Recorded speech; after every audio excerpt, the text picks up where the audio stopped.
شباب تالتة ثانوي اللي لسه بتقول على الفيزيكس الصعبة، ركزوا بقى معايا وتعلم ازاي تقدر تراجع بالطريقة دي بحيث ان انت تخلص الشابتر كله على بعضه كده في وقت ما يكملش معاك نص ساعة. ركزوا كده معايا بالنسبة لأكتر الشباتر المتعبة معاكم في الفترة دي اللي هو شابتر 5 بداية المودرن فيزيكس. الأزمة الأساسية ان انت ما بتعرفش تنسق الشابتر ماشي ازاي وبتتلخبط في القوانين وما بتبقاش عارف انهي قانون بيعمل ايه. ركزوا بقى معايا عشان هقول لكم من الاخر كده الزتونه بتاعت الليله دي كلها ماشيه ازاي. بصوا يا شباب، اول حاجه لازم تفهم ان الشابتر بتاعك بيكلمك على معلومات قديمه وهي الالكترون او اي حاجه ليها علاقه بالماس، وبنتكلم برضو على معلومات جديدة الفوتون أو أي حاجة ليها علاقة بالراديشن. إلكترون يعني ماس، يعني بارتيكل، يعني أي حاجة عندي ليها علاقة بمين يا شباب؟ بحاجة بتتحرك، ماس، حاجة أي حاجة بالكلاسيكال فيزيكس الطبيعية. تمام.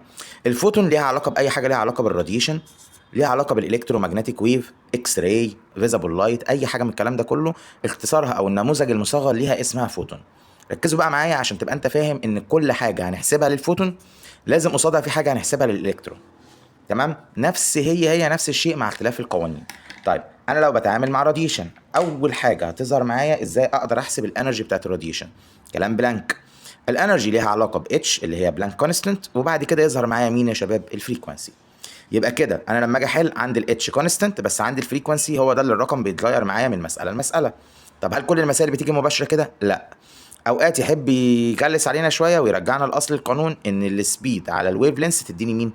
الفريكوانسي. يبقى ممكن في المساله يكون مديني فريكوانسي او ممكن يكون مديني مين؟ ويف لينس. كل ده احنا فين يا شباب؟ فوتون. طب مين اللي قصاد منها الناحيه الثانيه على طول؟ برافو، الالكترون. هنقدر نحسب الانرجي للالكترون او لاي ماس، طبعا هو الالكترون اشهر ماس هنتكلم عليها، ولكن الكلام ده ينطبق على جميع انواع الايه؟ الماسز اللي موجوده عندي. هاف الماس بتاعت الالكترون، وخلي بالك ده كونستنت، والفيلوسيتي بتاعت الالكترون هي اللي ايه؟ بتتغير. يبقى كده لو قارنا الاثنين ببعض يا شباب عشان دماغنا ما تلفش، ايه الحاجات اللي بتتغير في القوانين وايه الحاجات الثابته؟ اللي علم لك عليها باك جراوند كده بالاصفر، بصوا كده، ده كده الفريكونسي ده كده بيتغير لكن الاتش ثابته في كل المسائل. الويف لينس بتتغير ولكن الاتش والسي ثابته في كل المسائل. انقل الناحيه الثانيه، لو انا الكترون يبقى الماس بتاعتي ثابته والسبيد هي اللي بايه؟ بتتغير. طب لو انا عايز اجيبها مفهوم الالكتريستي بتاعت شابتر 1، حلو قوي الكلام ده. التشارج بتاعت الالكترون برضو ثابته اللي هي كانت 1.6، ايوه ممتاز اللي قال، في 10 باور نيجاتيف 19. يظهر معايا مين هنا بقى؟ البوتنشال ديفرنس هو اللي بيختلف. وبناء عليه ركزوا بقى في الريشيو اللي احنا هنعملها دي عشان دي من اكتر الريشيوز اللي بتبقى متعبه شويه، لكن في نفس الوقت لو ما ركزتش فيها تعمل معاك مشاكل. الفيلوسيتي مع مين؟ مع البوتنشال ديفرنت. هنا فيلوسيتي وهنا مين؟ بوتنشال ديفرنت. نحسبها ازاي؟ كريشيو الاثنين مع بعض دايركت، صح؟ يبقى كده ممكن نقول V1 اوفر ال V2، بس خدوا بالكم عليها ايه؟ باور. ممتاز. ايكوال مين يا شباب؟ ايكوال البوتنشال، ايوه، ديفرنس 1 اوفر البوتنشال ديفرنس 2. وخدوا بالكم القانون ده من اكتر القوانين شهره واستخدام. لو لقيته مديك اتنين بوتنشال ديفرنس مختلفين او طالب واحد ومدي التاني مع الفيلوسيتي. جميل. طب نيجي بعد كده ايه تاني معلومه هنقدر نستخدمها هنا بالنسبه لي؟ ايوه، المين؟ الماس. كلام جميل. طب ماس الفوتون، الفوتون اساسا ملهاش ماس. جميل الكلام ده. يعني احنا بنحسبها بشكل نظري. يبقى بحكم ان احنا هنحول الانرجي لفوتون اللي هي الانرجي بتاعت الفوتون لماس، يبقى ناخد بالنا ان الماس دي هتبقى كونستانت ولا بتتغير؟ لا، بتتغير بتغيير مين؟ نفس الحاجات اللي اتغيرت فوق، الفريكوانسي يا اما مين يا شباب؟ يا اما الويف لينس. فكده القانون بتاعي يا اما اتش نيو اوفر سي باور 2 يا اما اتش اوفر اللامدا في مين؟ في السي. تمام. طب بالنسبه لماس الالكترون او اي بارتيكل، الماس كده كده كونستنت، ولو الكترون بتبقى الماس مش كونستنت بس بتبقى كونستنت وجيفن كمان في المسائل. طب حلو، احنا هنا خلصنا الماس للناحيتين. نيجي عند اكتر جزء وانا كاتبها قاصد باللون الاحمر لان دي مهمه جدا جدا جدا، هنعرفها كمان شويه دلوقتي. حلو. دي ريليشن ما بين مين ومين يا شباب؟ ما بين المومنتوم، حلو الكلام، والمومنتم برضو، ايوه بالظبط، بس المومنتم هنا بالنسبه للفوتون معتمد على مين؟ ايوه على الويف لينس. يبقى الاتش بتاعت بلانك كونستانت على الويف لينس. المومنتم بقى بالنسبه للالكترون هنا ماس وفيلوسيتي. لو الكترون، ايوه، الماس بتاعته كونستانت كالعاده، لكن لو اي اوبجكت تاني الماس ممكن تتغير والفي ممكن تتغير. ركزوا قوي عشان ده هنحتاجه في ورا في حاجه اسمها دي برولي. تمام. ايه القانون اللي احنا بنستخدمه بقى دايما في الفوتون وما بنستخدموش في الالكترون؟ ركزوا معايا، هو القانون اللي ليه علاقه بمين يا شباب؟ بالفورس. كم قانون للفورس هنا؟ كده واحد، كده اتنين، كده مين يا شباب؟ تلات قوانين للفورس. اول واحد بالنسبه لي اللي هو يمثل بالنسبه لي القانون الاساسي او الاكثر شعبيه، 2 فاي ال اتش نيو اوفر السي. برضه في ثوابت كتير بس في حاجه جديده ظهرت لي كده. ايه هي الفاي ال؟ الاتش بلانك والفريكوانسي والسي دول قدام. مين بقى الفاي ال؟ ركز بقى معايا. الفاي ال دي ببساطه يا شباب معناها ريت اوف فوتون. معناها ايه؟ ريت ايوه اوف فوتون. ايوه ما فهمناش برضه يا مستر. بص يا شباب، ريت اوف اني ثينج معناها ان الحاجه دي ديفايدد تايم. فلما اجي اقول لك ريت اوف فوتون يبقى انا عايز اقول لك ايه؟ ايوه ان انت هتاخد لي مين؟ الفوتونز بتاعتك ديفايد مين يا شباب؟ ديفايد التايم. حلو، يعني ده العدد بتاعي ديفايد مين؟ التايم. طب نركز كده مع بعض شويه. طب احنا هنا في كام قانون عندنا؟ بستخدم اي واحد فيهم على حسب الجيفن اللي موجوده في المساله. يعني لو الراجل مديني فريكوانسي يبقى القانون ده هو اللي هيشتغل، لو الراجل مديني الويف لينس يبقى برضو القانون ده اللي هيشتغل. طب لو مديني الباور يبقى القانون الاخير اللي هيشتغل. في واحد بقى ذكي، خلي بالك كده معايا، الباور دي شغله مكان مين؟ روح بص كده انهي قانون اللي فيه سي تحت اللي فوق، مين مكانه؟ مكان الباور. ايوه دول كده اللي خد مكانهم الباور. طب ما انا ممكن ابقى صايع كده واستنتج ان الباور بتاعت الفوتون هي عباره عن 2 فاي ال اتش نيو. ايه ده، هو ممكن يسالني في حاجه زي كده؟ هي ما حصلتش قبل كده، بس ممكن ان انا كنوع من تجديد الاسئله في امتحانات ثانويه عامه كالمعتاد ان انا اسال بشكل مختلف عن طريق المعلومه دي. طبعا في حد ممكن يساوي القانونين ببعض ويوصل لها، يعني هي مش قصه قوي، بس انت تبقى واخد بالك ان انت لو سويت الاثنين دول ببعض هتطلع الباور بالريت ده. طيب احنا كده عرفنا الفوتون وقوانينه لوحدها والالكترون وقوانينه لوحدها، وان احنا كل حاجه بنحسبها هنا لازم نحسبها الناحيه الثانيه. واحد قال لي مستر انت ما جبتش قانون سيره الفورس هنا بالنسبه للالكترون اللي هي ماس اكسلريشن، لان ده قانون ليه علاقه بالميكانكس اكتر ونادرا لما بستخدمه هنا، ولكن برضه في المراجعه اللي هتنزل لكم بعد دي هوريكم ازاي ممكن نعمل سؤال لافف ونعتمد على تشغيل الاثنين فورس مع بعض ات ذا سيم تايم. بصوا يا شباب، اهم بقى حاجه احنا عرفنا ده ولوحده وده لوحده. طب ازاي بقى هنقدر نخش في الجزئيه اللي بعد كده؟ ازاي اقدر اعمل ميكس ما بين الاثنين ونركز كده مع بعض؟ طبعا لو حضراتكم تقدروا ان انتوا تاخدوا سكرين شوت لحاجه زي كده اوكي مفيش اي مشكله، بحيث ان انت تخليها قصادك تقدر تشتغل عليها عادي مفيش اي مشاكل. بصوا يا شباب، اولا لما اجي انقل على فكره ازاي اقدر اعمل ايه الحدوته بتاعه تواصل الاثنين مع بعض، يعني فوتون الكترون والكترون مع فوتون. اول اكسبيرمنت بتظهر معايا ازاي الالكترون يبقى سبب في ظهور مين؟ الفوتون. طب مبدئيا البدايه تبقى عباره عن ايه؟ ركزوا كده معايا، فيلامنت عادي جدا، والجهاز ده اسمه كاثود ري تيوب او سي ار تي كما هو معتاد. ببساطه يا شباب هي فكره التلفزيونات القديمه، التلفزيون القديم اللي احنا كنا بنشتغل عليه ده، اللي بيبقى ليها زي جزء كده كبير ضخم ورا، كان بيعتمد على ايه؟ ان انت بيبقى عندك فيلامنت هنا. خدوا بالكم دي ممكن نسميها ايه؟ ايوه عد بقى معايا الاسامي ها. ممكن نسميها كاثود على اعتبار انها بتكون التشارج بتاعتها نيجاتيف، ممكن نسميها فيلامنت عادي جدا مفيش اي مشكله بالنسبه لي. تمام حلو. الكاثود دي بتعتبر ان انا بحط لها هنا زي بوتنشال ديفرنت بسيط، البوتنشال ديفرنت ده بيبقى سبب ان الفيلامنت تشتغل وتبدا تطلع لي مين؟ الالكترون. اول حاجه بتظهر معايا دي بنسميها زي جراد. ايه الجراد دي؟ الجريد دي مجرد زي ارشاد كده، حاجه بتجمع لي بتكلمات الالكترون دي عشان الالكترون ما تتشتتش معايا، وبالتالي لما تيجي دي تجمع، خدوا بالكم من حاجه، احنا عايزين الالكترون توصل لغايه ما تخبط في السكرين دي بحيث ان هي تجمع لي الاناره كلها عليها او تخرج لي فوتون من الفيزابل لايت فبيظهر الاضاءه معايا. طب نركز بقى كده ونجمع الفكره معانا بالراحه. اول جزئيه، اول ما الالكترون دي تبدا انها تتحرك من هنا هنبدا ندخل هنا على فكره مين؟ الانود. انود دي يعني تشارج ايه يا شباب؟ بوزيتيف. طب ما عشان الكلام ده يتم لازم اعمل ايه؟ ايوه ممتاز اللي قال، لازم يبقى في عندي توصيله كده من هنا وهنا يبقى فيها هاي ايوه بوتنشال ديفرنس، بحيث ان الانود دي يجري عليها مين؟ الالكترون، وتبدا الالكترون دي تخرج من هنا. المفترض انها هتروح فين؟ هتبدا تنور في جزء بسيط هنا من النص كده. طب ما كده احنا عايزين الشاشه كلها تنور، يبقى كده الموضوع مش نافع. نعمل ايه ببساطه؟ بنحط البليتس اللي احنا حاطينها دي، يا اما بنسميها ماجنتيك بليت يا اما بنسميها الكتريك بليت. وطبعا البهوات بتوع الالكتريستي فاهمين ومتاكدين ان احنا وانس ان احنا عندنا الكتريك كارنت يبقى اوتوماتيك عندنا ماجنتيك فيلد. تمام، الماجنت ده هيشد الالكترون اللي فوق شويه، ركزوا بقى معايا، هحاول اعملها لكم باللون الاصفر كده، هيتشد لفوق شويه ولتحت شويه، والاثنين دول واحد هيشده يمين شويه واحد هيشده شمال شويه. طب ما كده بالمنظر ده انا وزعته فوق وتحت ويمين وشمال، يبقى انا كده هعمل ايه؟ هسويب السكرين او هسوايب السكرين بالكامل، يعني هغطي السكرين بالكامل بالمين؟ بالالكترون بتاعتي، وده الهدف بتاعي. يبقى كده ببساطه تركيبه الجهاز كالاتي، اول حاجه خالص الكاثود، حلو، او بتتسمى الفيلامنت، ودي شغلانتها ايه؟ اكتبها كده عندك، سورس اوف الكترون. جميل. طيب تاني جزء الانود، وهي فكره الهاي بوتنشال ديفرنس، الاثنين نفس الفكره. ايوه ايه وظيفتها بقى؟ الانود او الهاي بوتنشال ديفرنس ببساطه ده اللي بيجري الالكترون، يبقى هتقول له ايه؟ تو اكسلريت الالكترون توورد سكرين، ناحيه مين؟ السكرين. جميل. فاضل لي بقى الهوريزونتال بليت، البليت اللي هي واقفه بشكل هوريزونتال، والفيرتيكال بليت اللي هي واقفه بشكل فيرتيكال. وظيفتهم ايه يا شباب؟ دول بيعملوا ديستريبيوشن، يعني بيعملوا عمليه توزيع للالكترون بتاعتي. ممكن نقول عليها ديستريبيوشن سيستم، اكتب بقى معايا المسميات دي، يا اما تقول عليها ديستريبيوشن سيستم، يا اما تقول عليها سكاترد سيستم. تمام، يا اما ديستريبيوشن يا اما ايه سكاترد سيستم. كلام جميل. طيب وظيفتهم ببساطه وفي كمان ديفليكشن سيستم، ممتاز اللي قالها. يبقى عندنا ديفليكشن، عندنا ديستريبيوشن، عندنا سكاترد سيستم.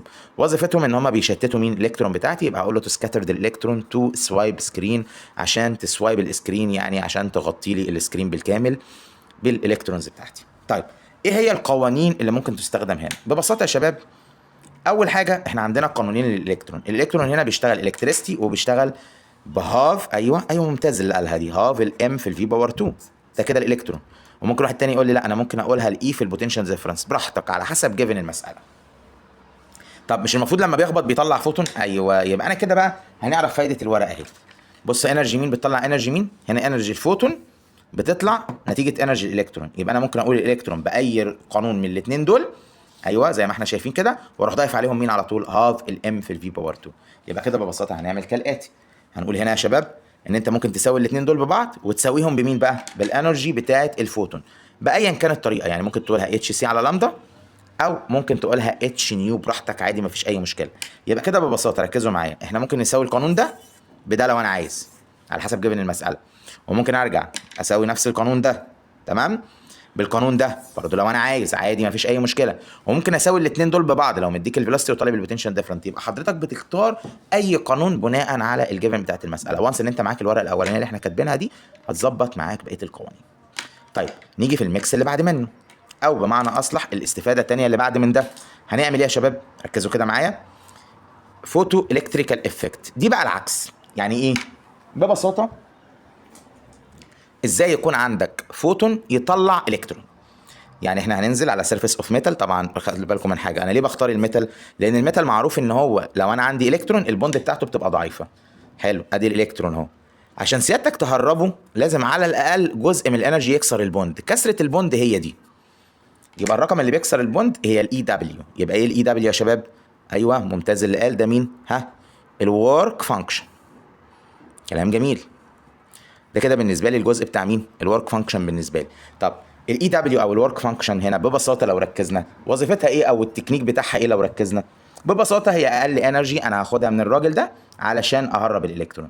يبقى معنى كده ايوه اقدر افك دي اتش نيو برضو. اتش نيو برضو. هنا بقى يجي واحد يقول لي يا مستر طب ما كده القانون ده مش هو شبه القانون ده قوي؟ هو شبه القانون ده قوي، بس في حته مميزه. ايه هي؟ ان الكريتيكال سوري الورك فانكشن دي محتاجه رقم كريتيكال. ليه رقم كريتيكال؟ لان دي البوند اللي بتتكسر مش اي رقم وخلاص. فكده بنقلب الفريكوانسي دي، ما بنخليهاش فريكوانسي عاديه. ركز بقى في المسميات عشان ده اللي بيلخبط. كده عندنا في المسائل اللي من النوع ده 2 فريكوانسي او 2 ويف لينس، اللي فيها السي واللي ما فيهاش السي. الفريكوانسي دي ودي او الفريكوانسي هنا والويف لينس ده، الاثنين دول اللي بنقدر نقول عليهم الانسيدنس فوتون. يبقى دي الاولانيه فريكوانسي اوف ذا انسيدنس فوتون، اللامدا الويف لينس اوف ذا انسيدنس فوتون.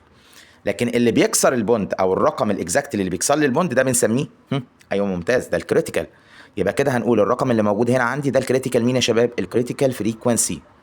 جميل الكلام. هنا ممتاز قوي ده الكريتيكال ويف لينس. يبقى كده ده الكريتيكال فريكوانسي ده الكريتيكال ويف لينس. يبقى تاخد بالك من حاجتين، لو انت رقم الانستنس يبقى انت على الجزء ده، لو انت رقم الكريتيكال يبقى انت على الجزء بتاع الورك فانكشن. طب والكاينيتيك يا مستر فكتها ايه؟ نفس الفكه اللي هي بتاعت الجزء ده. الالكترون قوانينه ما بتتغيرش زي ما الفوتون قوانينها ما بتتغيرش، ولكن لو خدت بالك الاستخدامات هي اللي بتتغير.